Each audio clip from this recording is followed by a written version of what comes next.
سر میں آپ سے سمجھنا چاہ رہا ہوں کہ یہ ایک ایسی شعبہ رہ جاتا ہے جو ہمارے یہاں سمجھا جاتا ہے کہ 7 نسلیں سنور جاتی ہیں، سی ایس پی بن جاؤ کمال ہو جائے گا، سرو دا نیشن، اور پھر لاٹ صاحب بھی آپ بن جاتے ہیں، لیکن اس میں بھی ڈکلائن ہے، ڈیٹیوریشن ہے، نمبرز یہ ہمیں بتا رہے ہیں۔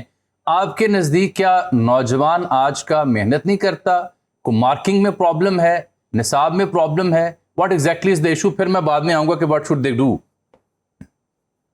بسم اللہ الرحمن الرحیم۔ دراصل یہ معاملہ صرف سی ایس پی کا نہیں ہے بلکہ باقی مضامین میں بھی یہی صورتحال ہے کہ ہر مضمون کے اندر آپ دیکھیں تو آپ ہماری یونیورسٹیاں جو ہیں وہ لو لیول کالجز بن گئی ہیں، کالجز جو ہیں وہ اسکول بن گئے ہیں، اور اسکول کا تو اللہ ہی حافظ ہے۔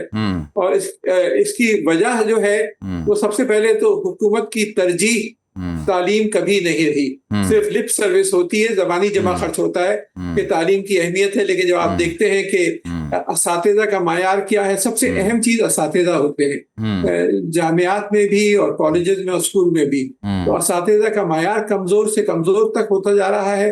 امتحان جو ہے، جس نظام کے تحت امتحان آپ دے رہے ہیں اس میں لوگ رٹ کے پاس کر لیتے ہیں، جو اصول ہیں وہ نہیں سمجھتے، اور ان کو پرابلم سالونگ کی طرف ان کا دماغ نہیں جاتا، بلکہ وہ خالی رٹتے ہیں اور پاس کر لیتے ہیں، اور پھر بنیادی چیزیں بھی ان کی سمجھ میں نہیں آتی۔ اور تیسرے جو ہے، جو ہم تعلیم دے رہے ہیں اس کی ہماری اصل زندگی کے ساتھ جو ضروریات ہیں، جو صنعت کی ضروریات ہیں، جو زراعت کی ضروریات ہیں، جو آپ کے فائنینشیل سیکٹر کی ضروریات ہیں، اس سے ہم آہنگی نہیں ہے، ایک خالی تھیوریٹیکل چیزیں پڑھ لیتے ہیں۔ ڈاکٹر صاحب I think یہ سب سے اہم نقطہ ہے سر، یہ بہت اہم نقطہ ہے کہ جو تعلیم دی جا رہی ہے نصاب میں وہ ہم آہنگ نہیں ہے پریکٹیکلٹی کے ساتھ۔ یعنی اگر آپ نے زراعت میں جانا ہے، انڈسٹری میں جانا ہے، یا آئی ٹی میں جانا ہے، جو شعبہ جات روزگار فراہم کر رہے ہیں اس کے ساتھ تعلیم کمپیٹیبل نہیں ہے۔ میں جرنلزم کا اسٹوڈنٹ ہوں، جرنلزم پڑھی، ساؤتھ ایشین اسٹڈیز بھی پڑھی۔ آئی کین ٹیل یو کہ جرنلزم جو پڑھائی جاتی تھی یا پڑھائی جا رہی ہے، that is not compatible to what we are doing practically. So I think this is the most important issue, sir.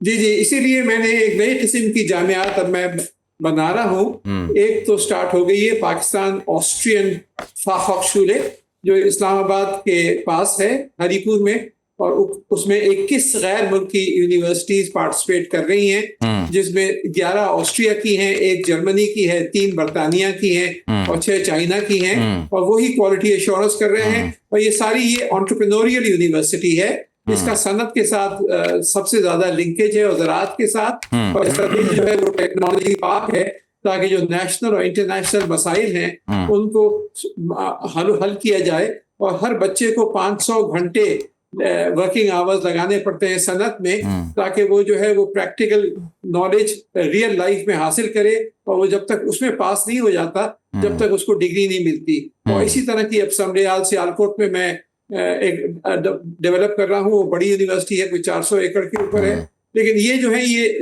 دوسرے انداز سے تعلیم دے رہی ہیں، اس میں آپ اگر رکھ لیں تو پاس نہیں ہو سکیں گے۔ اس میں پوچھا ہی اس طرح جاتا ہے کہ آپ کھلی کتابیں بھی لے آئیں، اور اگر آپ نے اصول کو نہیں سمجھا ہو تو آپ نقل سے کہیں پاس نہیں ہو سکتے۔ نالج بیس اکانومی آپ کا کانسیپٹ تھا، پہلے صرف ہم کتابوں میں پڑھتے تھے، آپ نے پریکٹیکلی اس کی بات کرنی شروع کی۔ How important it is for Pakistan, especially the broadcaster of Pakistan, اگر انہیں نالج اکانومی چلانی ہے، کیا وہ ایگزسٹ کرتی ہے تو کس صورت میں ہے، نہیں کرتی تو وجوہات کیا ہیں، اینڈ اس سے ہمیں کیا نقصان ہوگا؟ نہیں، نالج اکانومی تو بالکل ایگزسٹ نہیں کرتی پاکستان میں، کیونکہ جو ہمارے لیڈرز ہیں ان کو صحیح علم ہی نہیں ہے کہ نالج اکانومی ہے کیا بلا۔ بات یہ ہے کہ آج کی دنیا علم کی دنیا بن چکی ہے، اور جو ممالک انویسٹ کر رہے ہیں اعلیٰ تعلیم میں، سائنس میں، ٹیکنالوجی میں، جدت طرازی میں، انوویشن میں، وہ آگے بڑھ رہے ہیں۔ اور نالج اکانومی کی ایک اچھی مثال آپ سنگاپور دیکھ لیجئے، کراچی سے 1/4 آبادی ہے، لیکن اس کی ایکسپورٹس $400 ارب ہیں، جبکہ کوئی قدرتی وسائل نہیں ہے۔ پاکستان کی ایکسپورٹس $30 ارب، سنگاپور کی ایکسپورٹس $400 ارب۔ فرق کیا ہے؟ فرق یہ ہے کہ جو چیزیں وہ بناتے ہیں اور ایکسپورٹ کرتے ہیں وہ ہائی ٹیکنالوجی کے پروڈکٹس ہیں، اور وہ جو ہے اس کے لیے آپ کو علم پر مبنی معیشت، ٹیکنالوجی اکانومی چاہیے ہوتی ہے۔ ہائی ٹیکنالوجی پروڈکٹ سے کیا مراد ہے؟ ہائی ٹیکنالوجی میں انجینئرنگ گڈس ہیں، الیکٹرانکس ہیں، فارماسیوٹیکلز ہیں، بایو ٹیک پروڈکٹس ہیں، ڈیفینس پروڈکٹس ہیں، آرٹیفیشل انٹیلیجنس اور اس کے جو مختلف آف شوٹس ہیں، یہ ساری جو چیزیں ہیں یہ ویلیو ایڈڈ چیزیں ہیں. ہم جو ہے 60% جو ہے وہ لو ویلیو ایڈڈ ٹیکسٹائل میں ہے، اور باقی بھی لو ویلیو ایڈڈ ہیں. آپ ہائی ویلیو ایڈڈ تو آپ کے پاس کوئی چیز ہے ہی نہیں جو ایکسپورٹ کر رہے ہیں، سوائے کچھ ہوائی جہاز جو ہم بنانے شروع کیے ہیں ہمارے ڈیفنس، ہماری ایئر فورس ایجنسیز نے. تو ہمارا ویژن غلط ہے. جب تک ہم اپنا سمت صحیح نہیں کریں گے کہ ایسے چیزوں پر فوکس کریں جس سے آپ کے ایکسپورٹ بڑھ سکے، اس کو پھر آپ لنک کریں اپنی یونیورسٹیز سے، اس کو لنک کریں اپنے صنعت کے ساتھ، اور یہ ایک پوری چین ہوتی ہے. اس میں technology parks, venture capital, access to quick justice, ease of doing business, کتنے آسانی سے آپ نئے بزنسز قائم کر سکتے ہیں. آپ کے پاس جو پیٹنٹس ہیں وہ کتنے آسانی سے آپ بین الاقوامی پیٹنٹس حائل. ایک پوری چین ہوتی ہے جس کو آپ کو ایک جگہ پہ جمع کرنا ہوتا ہے، اور اسی ڈاکٹر صاحب ایک بڑا بنیادی ایک نقطہ ہے جو اعتراض کی صورت میں ہے. لیٹس سے کسی نوجوان نے ان شعبہ جات میں ہائی ٹیک ڈومین میں تعلیم حاصل کر لی، وہ پاکستان میں کیا کرے گا؟ کہاں سرو کرے گا؟ سوائے پڑھانے کے یا کسی یونیورسٹی میں ریسرچ کرنے کے، وہ اس کے پاس کوئی اپرچونٹی نہیں ہے، کیونکہ وہ باقی ساری چین جو ہے وہ مسنگ ہے. پرائیویٹ سیکٹر ریسرچ اور ڈیولپمنٹ جو ہے وہ ایک بہت بڑا شعبہ ہوتا ہے دنیا کے اندر.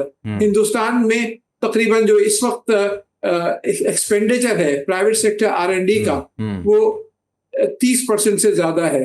چائنا میں 60% سے زیادہ ہے. اسی طرح دوسرے ممالک میں 60-70%.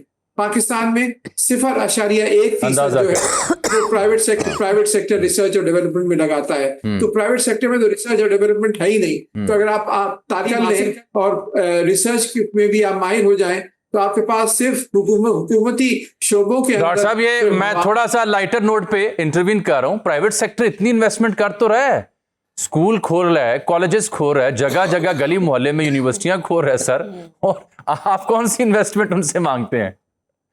جی ریسرچ میں کوئی بھی نہیں انویسٹ کر رہا. آپ صرف جو ہے وہ خالی جتنی آپ نے یونیورسٹیز کھولی ہیں دیکھیے ان کا ریسرچ آؤٹ پٹ کیا ہے، جتنے پیٹنٹس اس بین الاقوامی لیول پر آئے ہیں، جتنے پروڈکٹس کمرشلائز ہوئے ہیں پرائیویٹ سیکٹر یونیورسٹی سے، 0/0 والی جواب ہے کہ ایک بھی بین الاقوامی پیٹنٹ آپ کو نہیں ملے گا جو کمرشلائز ہوگا. صرف ایک حد تک جاتے ہیں، یہ بیچلر یا ماسٹرز کی ڈگریاں دیتے ہیں، لیکن ایسی چیزیں جس کا امپیکٹ عام آدمی کی زندگی کے اوپر ہو، نئے پروڈکٹس، نئے پروسیسز، کمرشلی اورینٹیڈ ورک، وہ نہیں ہو پاتا کیونکہ وہاں پہ وہ ویژن ہی نہیں ہے. تو اصل میں یونیورسٹیز جو ہے آپ دیکھیں نا، ایک MIT کو اگر آپ دیکھ لیں، ایک اچھی یونیورسٹی بین الاقوامی، MIT سے کوئی 23,000 کمپنیاں بنی ہیں جن کا $13 ٹریلین 13 کھرب ڈالر سالانہ ان کی سیلز ہیں ان کمپنیوں کی. بالکل ٹھیک، جو دنیا کی 10ویں لارجسٹ اکانومی کے برابر ہے. یہی حال آپ اسٹینفورڈ اور سلیکان ویلی کا دیکھ لیں. تو یونیورسٹیز جو ہیں they have to be engines of change, engines for socio economic development. ہماری یونیورسٹیز جو ہیں وہ صرف ڈگریاں بانٹتی ہیں لیکن بچوں کو تیار نہیں کرتی کہ وہ ایکچوئل پرابلمس کو حل کر سکیں.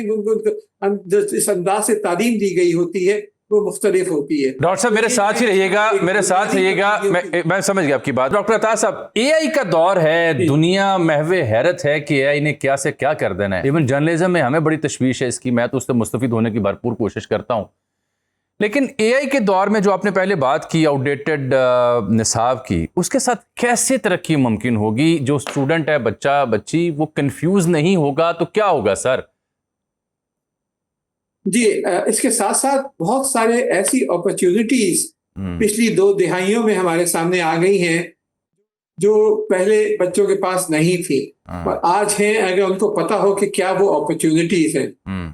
سب سے پہلے تو یہ جو massive open online courses MOOCs جو کہلاتے ہیں، یہ اب فری میں اویلیبل ہیں مختلف ویب سائٹس کے اوپر، اور جس میں کورسیرا ہے، یوڈیسٹی ہے، MIT اوپن کورس ویئر ہے، وغیرہ وغیرہ. بہت سارے ایسے بہترین یونیورسٹیز کے ٹاپ کورسز جس میں پورے لیکچر شامل ہوتے ہیں. خان اکیڈمی جو ہے وہ آفر کرتا ہے اسکول لیول پہ سارے کورسز. خان اکیڈمی نے AI ٹیوٹرز بھی انٹروڈیوس کیے ہیں کہ ہر بچے کے ساتھ الگ الگ ایک AI ٹیوٹر ہوگا. یہ خان میگو کے نام سے انٹروڈیوس ہوا ہے اور اس کے تحت بھی آپ کے پاس ٹیوٹرنگ ہو سکتی ہے تاکہ آپ کے اپنے اساتذہ پہ صرف آپ کا انحصار نہ ہو بلکہ آپ دنیا کے بہترین اساتذہ سے اور آرٹیفیشل انٹیلیجنس سے بھی مستفید ہو. اور یہ جو آرٹیفیشل انٹیلیجنس کے ٹیوٹرز ہیں یہ سب سے پہلے جانچتا ہے کہ بچے کے کہاں کمزوریاں ہیں, کہاں اس کا اسٹرینگس ہیں اور اس کے حساب سے اس کو لے کے چلتا ہے. یہی کالجز میں بھی آ گئے ہیں, یونیورسٹیز میں بھی آ گئے ہیں. اور میں نے ایک بلکہ آج سے 10 سال پہلے ویب سائٹ بنائی تھی جو دنیا کی پہلی انٹیگریٹڈ موکس کی ویب سائٹ تھی جس کو صدر پاکستان نے لانچ کیا تھا, جس میں کوئی 73,000 کورسز ہیں اسکول, کالج اور یونیورسٹیز کے, اور اس میں فری ہے, کوئی آپ کو رجسٹریشن نہیں کرنا, کوئی پیسے نہیں دینے. اس کا ویب سائٹ ایڈریس ہے LEJ اور پھر نمبر 4 LEJ4learning.com.pk. اس کے اوپر آپ جائیں گے تو آپ فری میں آپ اس میں سوشل سائنسز بھی ہیں, میڈیسن بھی ہے, ایگریکلچر بھی ہے, اس طرح کی اپرچونیٹیز اب بچوں کے پاس ہیں. تو میری ایڈوائز یہ ہے کہ جو لوگ ہمارے پڑھ رہے ہیں اسکولز میں, کالجز, یونیورسٹیز میں, ٹھیک ہے جو اساتذہ پڑھا رہے ہیں وہ تو پڑھیں, لیکن ساتھ کے ساتھ دنیا کی بہترین یونیورسٹیز یا کالجز یا اسکول کے جو کورسز ہیں وہ اب اویلیبل ہیں ان ویب سائٹس پہ. ان کو پڑھیں, ان سے سیکھیں اور پھر ان کے بنیاد پر آگے بڑھیں. تو یہ اپرچونیٹی جیسے میں نے کہا 2 دہائی پہلے نہیں تھی لیکن اب یہ آج اویلیبل ہے. تو ایک تو ہمیں اس طرف جانا چاہیے آگے بڑھنے کے لیے ہمارے بچوں کو. دوسرے جو نئے مضامین آ رہے ہیں فیوچرسٹک ایریاز, آپ صرف آج کے لیے نہیں اور جو کل گزر گیا ہے اس کے لیے نہیں پڑھیں بلکہ جو فیوچر کے اندر جو نئی چیزیں ابھر رہی ہیں وہ کیا ہے. اس میں آرٹیفیشل انٹیلیجنس کا ذکر ہوا, نیکسٹ جنریشن جینومکس ہے, مٹیریلز انجینئرنگ میں نینو ٹیکنالوجی آ گئی ہے اور میں نے پورا ادارہ بنایا ہے کراچی یونیورسٹی میں نینو ٹیکنالوجی کا, اپنے ادارے میں international centre for chemical and biological sciences میں. اسی طریقے سے ایگریکلچر کے اندر آپ دیکھتے ہیں کہ بہت زبردست سینسرز وغیرہ کے ساتھ نئی ڈیولپمنٹس ہو رہی ہیں کہ آپ کو جتنی کھاد چاہیے اتنا پانی چاہیے آپ وہ دینا, ویسٹ نہ ہو.